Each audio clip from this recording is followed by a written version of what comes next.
Welcome to the Enneagram 2.0 podcast.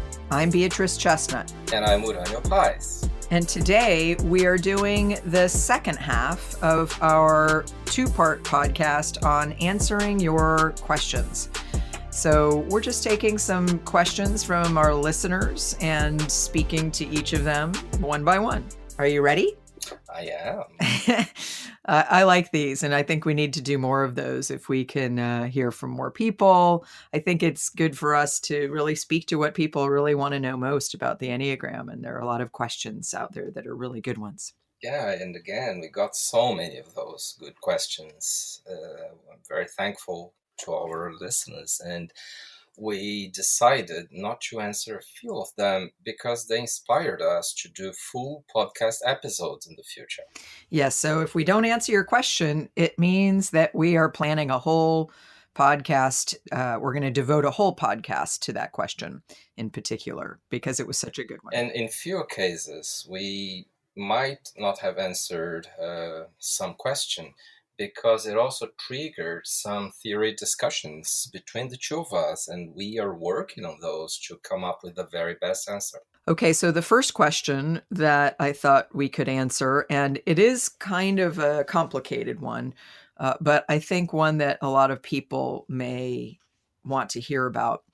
And that is, the person asks, are there any tips on how to determine your core motivation or your core fear that are used to figure out your dominant type? So we know that for each of the 9 types, each type has a really core motivation and a core fear. And I think different authors and theorists might name that core fear differently. And so it might be good to say that different people may define core motivation and core fear differently around the 9 types. So we'll say what we believe here in terms of answering this question. So the question is how to determine your core motivation, core fear, that's usually at the heart of the type description for each of the 9 types. What would you say to this question? I would say that if you want answers to questions like these, you should look at the type's passion and sometimes the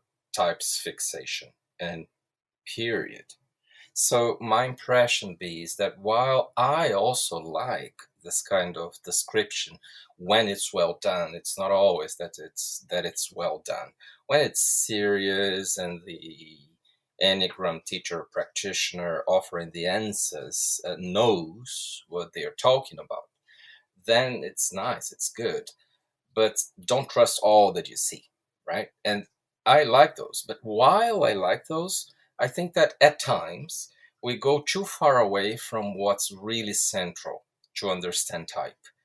If we stick a bit more to what is the type's passion and the type's fixation, we will work with something that is more strategic to promote inner work and to understand what that type is truly about.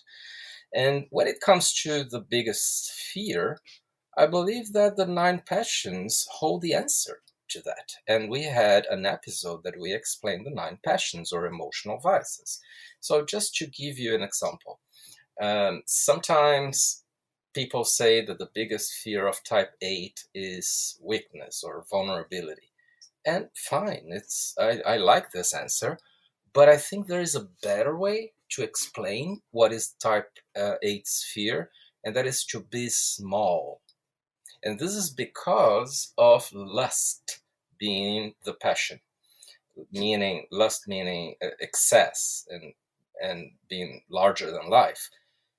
So I think that being small encompasses the being weak and being vulnerable, but explains it better when it comes to the biggest fear. So if you look at the type's passion, you will understand what the type is avoiding out of what is fear. But it's also not only fear.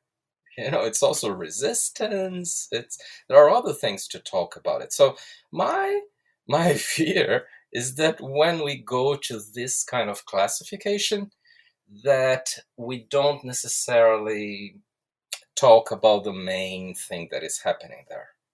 I do think that what you're saying is really important. And when we're talking about the core motivation and the core fear of the types, one of the first places to look is the passion. I think the hard part is, the tricky part is, the passions aren't exactly so clear themselves. For instance, if we look at pride of the two, I think many of us can understand what pride is, but even twos have a hard time understanding how it operates in them. And then how is pride connected to a core fear? I don't necessarily think it's that obvious. What would you say about that? Yeah, I totally agree with you. It's hard. And I think that the question from our listener, which by the way is a great question, I refer to the fact that, talking about the main fear and other things makes it difficult for people to identify type, because for most it's unconscious, right? So I agree with that. And I think it's even more difficult when it comes to the passion, because it might be even more unconscious. This is why you and I don't really use much the passions when it comes to helping people identify type. We have a whole method of key factors to look for to help people identify their types that are a bit easier to be observed, even in initial levels of self observation. Uh, so using the passion as a way to observe myself is different, though. It's not to find out my type, but to understand more of the core of what my type is and what I need to do to go beyond my personality. Yeah, and again, I think that although it's really true that the passion holds a lot of keys to understanding the core motivations and core fear, I don't necessarily think that answers this question, because there's even more work to do, right? Once you know the passion. So, for instance, going back to my example, so if I'm a two and my passion is pride, what exactly is my core motivation? What exactly is my core fear? A core fear of twos, I believe, is not being loved, or not being seen, or not being seen as important. I would say those are very important. Now, I also think sometimes there are fears that twos have that are connected to not always feeling a solid sense of self, but now we're getting into other territory. So I think when we're talking about core fears, this is a really important question, but it's not always something that's so easy and straightforward even to know about the types. So, for instance, taking a couple other types, for ones, if the passion is anger, what does that mean the core motivation and the core fear are? So I'm liking this question more and more, because I'm realizing I think we need to do more work around clarifying what the core motivations and core fears are of the types, in a way that people of different types can more readily identify before, like you said, they get to the part about where they understand what the passion is, and they understand how to observe themselves to see how the passion motivates their behavior, which I think is a more sophisticated step along the path of development that one takes when working with the Enneagram. Yes, sure. I agree with you also. So here's another thing I would say in answer to this question that I think is in a whole other realm in a way. And that is, I think one of the things this person is asking about is self observation. Once you can even describe what the core motivation or core fear is of a particular type, I think this person is saying sometimes when people are still working on self awareness, or when they're at the beginning of their path and they're just learning what self awareness really means, it can be hard to understand even in yourself what's motivating me, what are my biggest fears, and how are those driving me, and which one is more core than another one. And so I think one answer to this question is that the Enneagram invites us to really self-observe in a whole different way than we may have ever done before.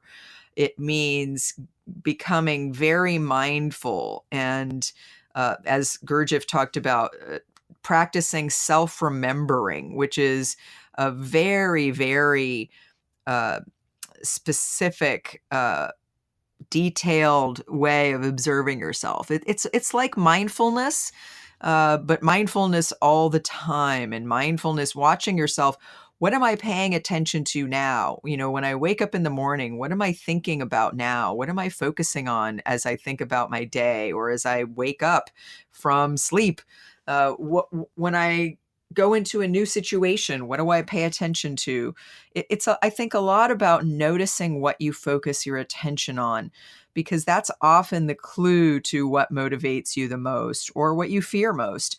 And if I think about myself, especially for many years of my life, and when I was, in therapy and things like that, I think it was a lot of noticing how much real estate got taken up in my mind space by thinking about relationships, or wondering how people were thinking about me or feeling about me, or thinking about a particular person in my life who is very important to me, and what's going on in that relationship. How is that person thinking about me now? Or what can I do to connect with that person? So if I think about how I knew I was a two, reading about what twos pay attention to, and then noticing that that's what I was thinking about all the time, was a really important thing. So I think another answer to this question is yes, once you learn about your Enneagram type, the next step, or even as you're learning about your Enneagram type, or as a way of learning about your Enneagram type, a big piece of this is learning to be more self-aware, which is about learning to self-observe, learning to continually ask yourself the question, what am I focusing on now? What am I paying attention to now? What am I thinking about now? What am I feeling now? And how is that related to what I'm paying attention to now?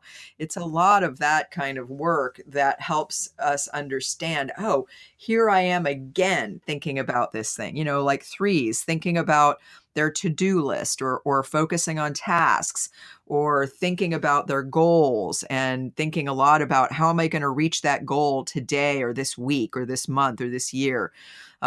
These are the things that each type focuses attention on. And often the core fear is underlying that, right? Like if a three is thinking a lot about getting a project done, or accomplishing tasks, or doing things, there are core fears underlying that. One core fear might be, if I don't reach my goal, I won't look good and I won't earn people's love. Another core fear might be, if if I run out of things to do, my feelings might bubble up. And that's scary, because I'm not used to allowing myself to go into the depth of my emotion. And that can feel disorienting when it first happens. So I need to keep going.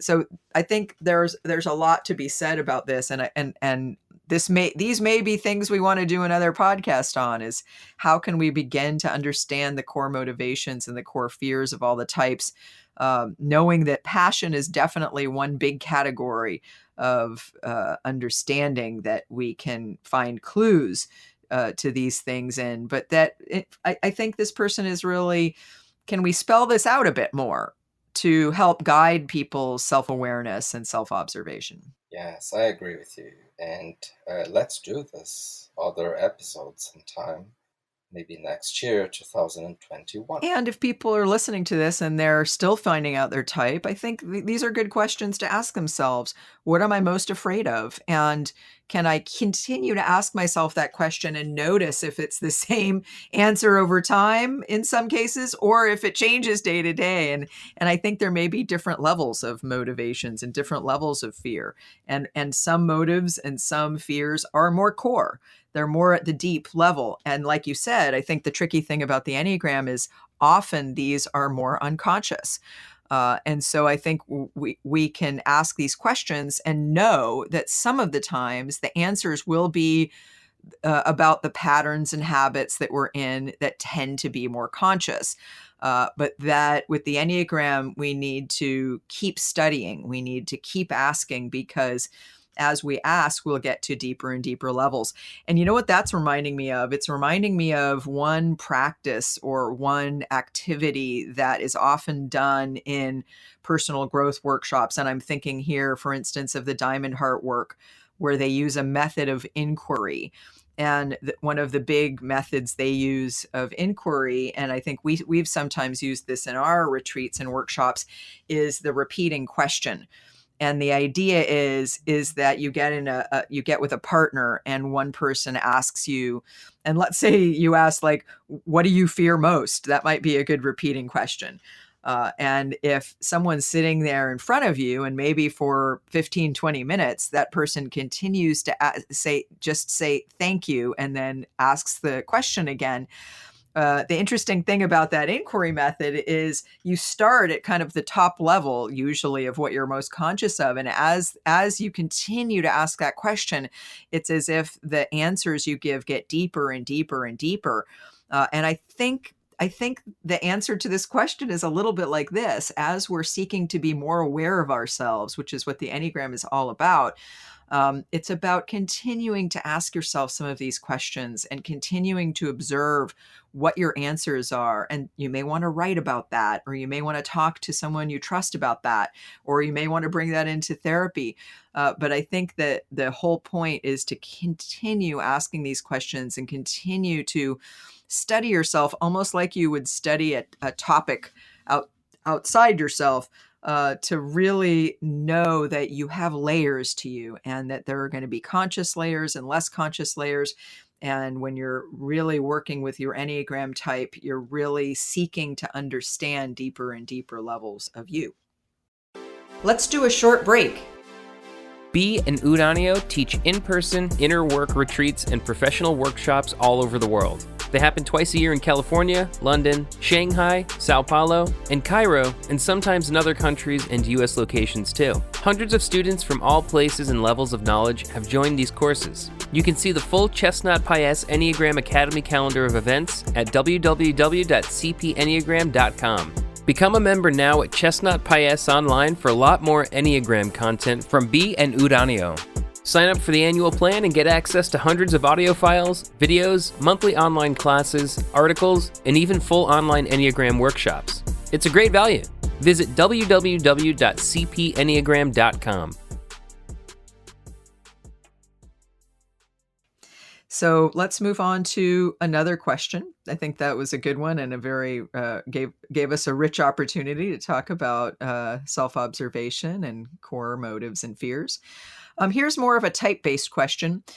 Someone asks, can you say more about sevens who are not the typical extroverted types? And one of the things this reminds me of, we talk a lot, and this is one of the things I'm glad we talk a lot about. We talk a lot about how different types get stereotyped, and how there are many myths and misconceptions about the 9 types. And this is, of course, one of the problems in the Enneagram world, and especially as the Enneagram gets more popular. And there are many voices out there and many different Enneagram sources and memes, that sometimes we can think about the types in ways that tend to be more superficial. So I like this question because it helps us say what I think we often need to talk about. It never gets old, is that we need to be careful about stereotyping. And this person is saying, can you say more about sevens who are not typical extroverted types? And there's a second part to this question. And the second part is, can sevens ever end up looking or feeling sad, more pessimistic than optimistic, indecisive and ruminating, or does that mean they're mistyped? So I think these are good questions. And what I would say, and then I want to hear what you think, is that none of the types are always extroverted or introverted. Now, of course, there are some types that tend to be more extroverted or introverted. 5s, often tend to be more introverted, and 7s can tend to be more extroverted. But I know several 7s that I believe are more introverted and would describe themselves as more introverted, because sometimes 7s can just be very mental and very creative, and they can be more inside themselves and do more on their own to think about things, do different things, express different interests. They're not always out in the world being extroverted. Yeah, I believe I think you said the main things about it. I just want to compliment by saying that sevens many times in actuality feel like they are introverts, and at the same time they act outside as if they were not. They can't at times sustain the seven image or persona if they don't make as if they were more like extroverts than they are. It's like sevens many times consciously start telling jokes and being fun and entertaining when they are not feeling good for any reason. Sometimes that's not conscious, but other times it is conscious. And I've seen a seven who has a very good degree of self observation define once that she felt like as a seven, she was an introvert in the inside only, not in the outside.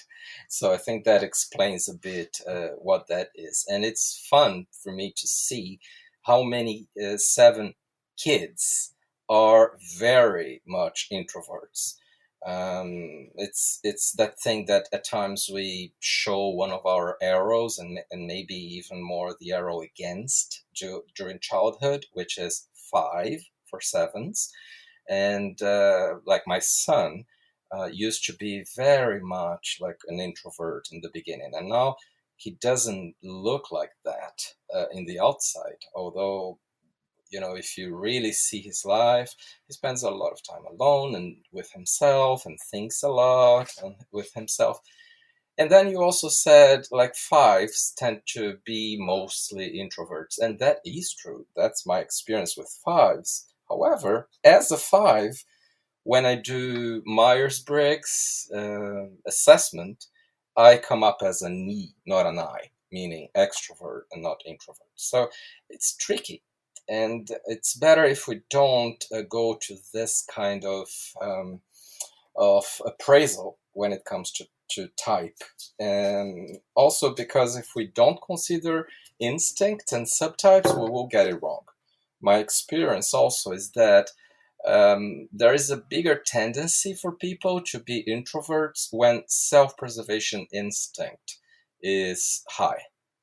And that's also not an absolute rule, so it's complex. Yes, I was also thinking that self-preservation sevens, in my experience, can be a little bit more on the introverted side than the other sevens. But again, I think any of the 3-7 subtypes can be introverts. And so it's very important not to generalize. And like we're saying, I think sometimes someone can look extroverted in some circumstances or some aspects of their lives, but consider themselves more introverted in other aspects of their lives. Like someone who, let's say, has a job where they speak in front of people a lot. Sometimes that can make them seem extroverted, but in their time off or when they're more alone, they like to be by themselves a lot more. And so I think this is one of those things that we need to be careful about making quick judgments about, and recognize that all of the types can be introverted or extroverted, and that this is not necessarily something that's completely attached to type. Now, I want to take the second part of this, and the person's saying, can sevens ever end up looking or feeling sad, more pessimistic than optimistic, and more indecisive? Or does that mean they're mistyped? So I would say one aspect of this is how much self-development work the 7 has done. I think that sevens who haven't done a lot of inner work, who are maybe new to inner work, usually look more obviously optimistic and not so sad. They tend to more be happy or feel compelled to be happy more of the time. It can feel threatening to feel sadness or pain or other uncomfortable emotions. And if we're talking about core fears, I think one of the core fears of sevens is getting trapped in an uncomfortable emotional experience. And this is a big part of what drives sevens and why they like to have freedom and why they like to be able to have options and not necessarily feel limited from the outside in any way, because they want to be able to find an escape route. Now, that said, I think when sevens work on themselves more, and this can even be having had a history that was more challenging, or, a history of trauma.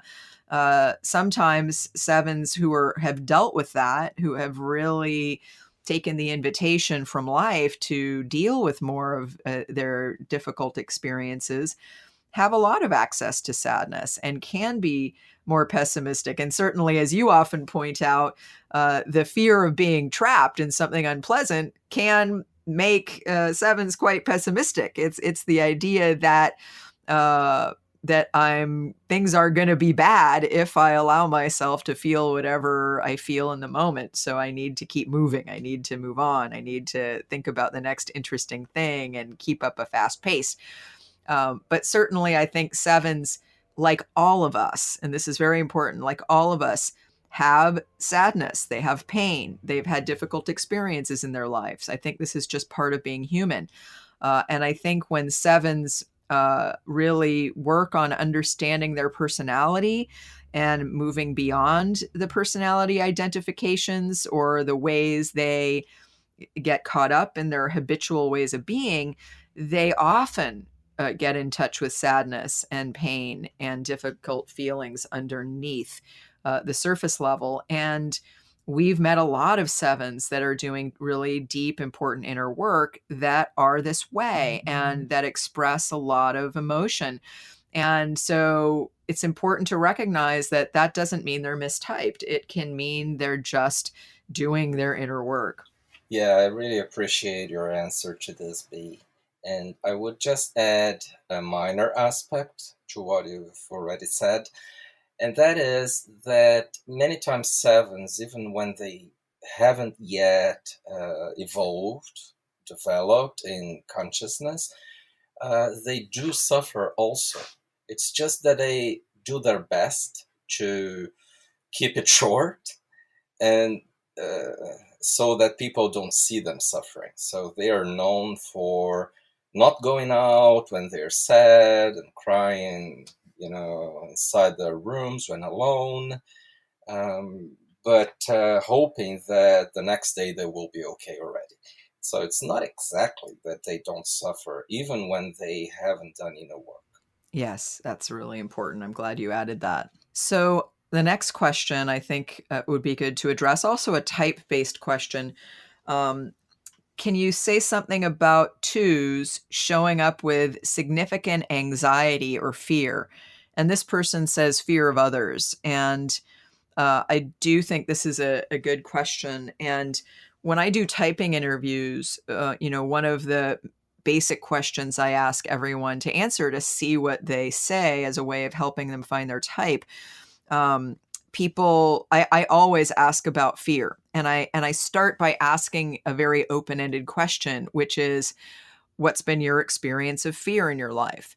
And again, when you're doing a typing interview, you want to ask a general question to hear what someone's story is about that particular emotion or that particular experience. And what sixes will answer to that question is very different than what other types will answer to that question. But of course, all types have fear.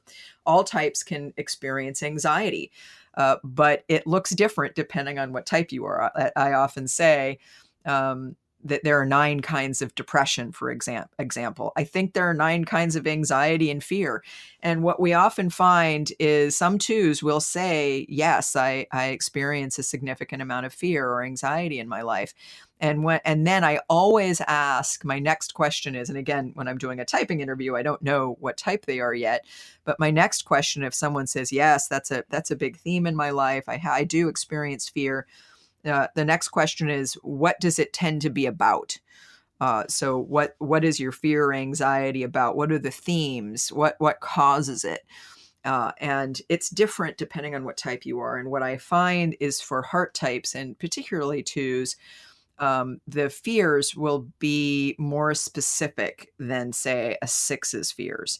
And it also depends on what subtype the person is. So I also I start listening for what is self-preservation fear versus, say, the fear of a 6. And of course, for 6s, fear is not only part of what drives them as part of the head triad, or the fear triad, the head-based triad, but also fear is the passion of type 6. But the self-preservation instinct can add a several themes that have to do that cause fear and anxiety. But also 2s sometimes have an anxiety around um, bad things happening to people they love, so losing someone they love. They often also may have anxiety or fear around being rejected by others or excluded by others. And they can also sometimes have anxiety around a feeling of insubstantiality. And I find that with 2s, it's almost as if, because I'm looking outside myself so much for affirmation, I tend to shapeshift and become whoever people want me to be, or whoever I need to be liked or approved of by others, which can leave me with a feeling of almost existential anxiety, like I don't exist. And for instance, I've heard a few 2s have fear of like crossing bridges or when they're driving. And this can reflect a kind of lack of groundedness in myself. Like my ground is sort of out there with all of you, and finding out how you think and feel about me. And so not always like a solid sense of grounding in my own sense of self and my own sense of valuing myself. So these are some of the fears and anxieties I've seen in 2s. But what more would you say about that? Oh, you brought very clarifying information about Jews. I appreciate that a lot. All I want to add is something else. Enneagram type does not explain everything. So the Enneagram is such a brilliant system that explains so much and so much more than other systems, that sometimes we fall into the trap of thinking that it explains all of us. But it's not really like that, because there are aspects that can generate, for instance, fear that are not particularly related to type. So trauma, for instance, it can happen with any of the 9 types, and you know, the person can be more fearful than others of that type because of trauma. And it's not only trauma. There are several factors that may lead to some slightly different feelings or even behaviors that a person has when compared to others of the same type. We've been mapping some factors like this. We call them assessment factors for one of our workshops, professional workshops. And it's amazing to see how many people display stuff that is not the most common thing for their types. Yeah, this is a very important topic. In fact, we're going to do a whole podcast on the Enneagram types in relation to the impact of childhood trauma. This is an area that we're very interested in because this is some of what we work with when we do our deep inner work retreats, because we're asking the question, how can Enneagram type help us understand what's going on in a person, what motivates them, what helps them grow, and how do they get stuck? And often the Enneagram types are a reflection of the defensive pattern. And the defensive pattern often need to come up and come up strongly if someone went through a lot of difficult experience. And so many people, I mean, there's almost no one who hasn't gone through an experience of trauma in their life. And childhood trauma has a particular effect in really shaping a person's experience. And certainly the Enneagram types have a role to play in helping us understand both how someone has defended against the experience of trauma, how that has shaped the way they walk in the world, and also how to heal trauma. And so that's a really important topic. And I just want to let people know that we're thinking a lot about this. We work with this, and our plan is to do a whole podcast, at least one podcast, on how the different types uh, respond to childhood trauma and how that shapes the different ways that the types show up. And I do think that as you know, we also talk a lot about typing people and how to help people find their correct type, because there's so much mistyping that happens. And I do think that one thing that a lot of people don't consider uh, when they're typing themselves or when they're helping someone else type themselves, because I do a lot of typing interviews, and sometimes it's with people who have been struggling for a long time to find their Enneagram type. And I often find they have stories about having talked to an Enneagram coach or an Enneagram teacher who actually steered them in the wrong direction because they asked them a question and they say, well, if you're like this, then you can't be that type. And really what they're drawing on is something relatively superficial that's not necessarily relevant to determining type in an absolute way. And I think often they aren't taking account of the impact of childhood trauma and how that can mean that someone's type shows up a bit differently in ways that we can understand. I like that you brought up the impact of trauma, and I think it gives us a chance to highlight the fact that we're thinking about that, and we will be talking more about that going forward. Let's do a short break. If you like this podcast, visit www.cpenneagram.com for much more great Enneagram content. Have you already subscribed for Bea and Uranio's YouTube channel? Go to YouTube and search for Chestnut Paes and click on like and subscribe. Did you know you can study with Bea and Uranio and work toward becoming a certified Chestnut Paes Enneagram professional? Join one of their workshops for professionals interested in integrating the Enneagram in skillful and effective ways to build your confidence applying the Enneagram as a tool to support your clients' growth and development. Learn how at www.cpenneagram.com. Okay, so another question that someone asked, which I think is a really good one, is what does psychological work look like in the Enneagram work for each type or more generally?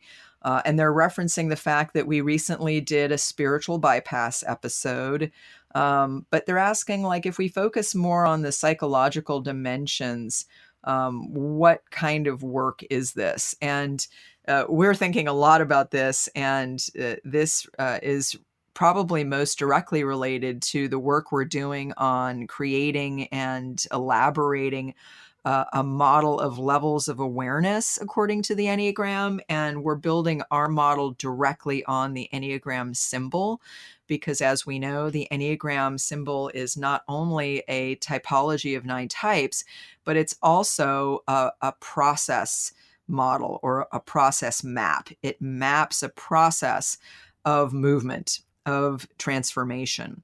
And so we'll be talking a lot more about that as well. We're working a lot on that. And I know, Uranio, you're really thinking a lot about this all the time and coming up with new ideas and ways to refine this and make it more clearly.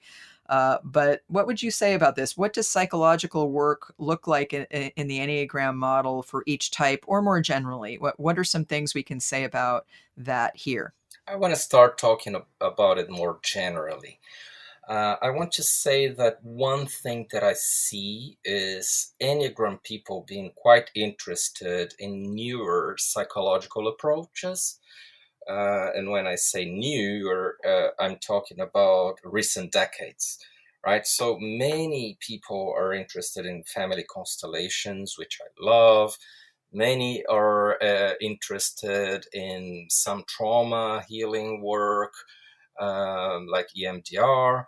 And several other approaches, and I love that. They are really good. But sometimes I am a bit afraid that people who do Enneagram work bypass the most common psychotherapy work, which is one-on-one, which is every week, and which tries to investigate things like parental issues and complexes. And I think that should not happen for one who is doing inner work. That is absolutely essential. And doing therapy with one therapist and regularly, not only episodes that you go do a random piece of work, which sometimes can happen when you do family constellations or any workshop on healing techniques. It's really important to engage on a process on a certain point of your journey. Now, having said all that, I think that in the beginning, each type might benefit from a kind of a therapy that is more engaging for their dominant center of intelligence. So I've seen some fives in the beginning benefit a lot from talking therapy, even psychoanalysis and so on. I've seen body types really benefiting from more somatic therapy of different kinds, like bioenergetics or Reichian lines and other ones, somatherapy. And I've seen many heart types benefiting from more emotional based psychotherapy of different kinds. And I would include also cognitive behavior therapy for mental types. But at the same time, when you do a little bit of that, then you need to move on, and you need to do the kind of therapy that is a bit less.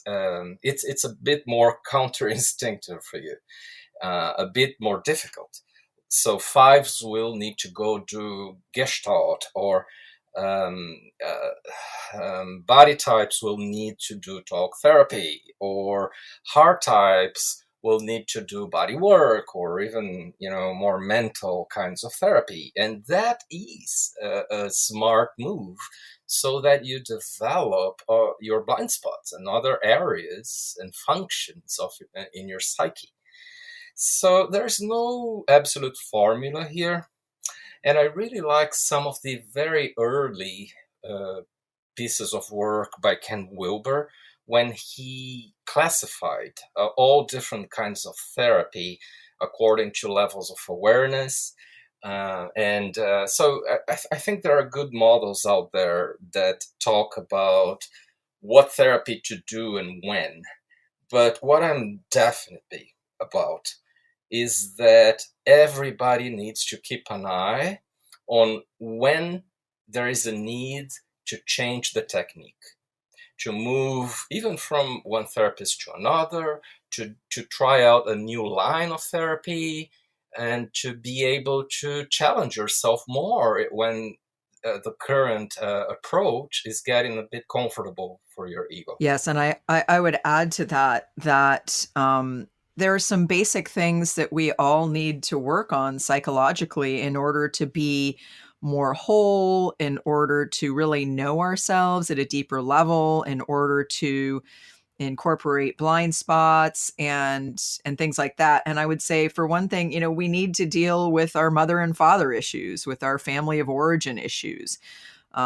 If we've had trauma, if we have issues with a sibling or family systemic issues, these are really important things to look at and deal with and work through in therapy, especially if you had a difficult experience. But even if you didn't, we all have ways that we hold ourselves back unconsciously out of still waiting for that thing we didn't get from our parents, or reenacting over and over again a dynamic that we suffered from in our upbringing, in our early life. So these are things that we all need to do. I also would say shadow work. We all need to learn about what's in our shadow. What do we tend to avoid being conscious of? What aspects of ourselves do we think are unacceptable in some ways?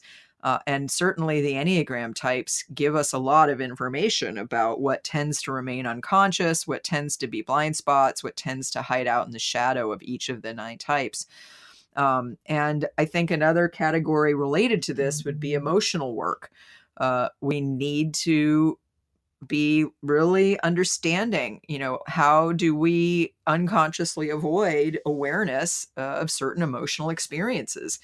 And to the extent that we do that, we are not whole. We are avoiding certain human experiences that we all need to have and be able to face and work through and integrate. So we, as you often say, we need to be in touch with all 4 basic human emotions. And I think 3 of them are the core emotions of the human ego: fear, sadness, or grief at separation, and anger. And these are 3 that have to do with the distress that we feel early on, and that we react to defensively. And that's part of how our personality structure gets set in place and fixed in place and shaped to some degree by our experience. Although, of course, we believe that we come in with a type in place already. And then that, in many ways, informs how we react defensively when we experience distress. And so, to the extent that our brains have a role in this, to extent that we all get stuck in patterns of defense that become deeply habitual, we need to understand what those are, and we need to consciously walk toward the things that we avoid being aware of, so that we aren't living our lives running away from those things, because we don't see how we do that. And that's the main I think, goal of psychological work, is freeing up the energy that we unconsciously expend. And we can expend a lot of it defending ourselves from experiences that we don't want to have, or we don't want to repeat or re-experience from early life. And that's a big part of the self-understanding that we need to develop when we work with our Enneagram. And certainly the Enneagram types and the Enneagram model of development is something that helps us shine a light in the places that we might need to look to find some of what's blind in us, in order that we can really grow to our full potential. And that's the whole developmental pathway of understanding the false in you, understanding your false self as a teacher, as a guide, as a pathway to getting more and more in touch with your true self, your whole self, that the part of you that embraces and accepts all of who you are, not just those parts of yourself that your ego says are comfortable or acceptable based on what became familiar places to hang out in yourself as a way of avoiding something else. So anything else you would say about psychological work, or have we covered that yet? Well, I just think this is a very complex theme, and we could even think of a future podcast on that. But I also want to refer our listeners to 2 other podcasts that we've already done that somehow help a little bit this understanding, and they were one on emotions and the Enneagram, and the other one on managing reactivity and the Enneagram. And those might bring some more light. And I think also, especially referring to our levels of awareness model, which we're still working on and will bring out more and more in the coming months.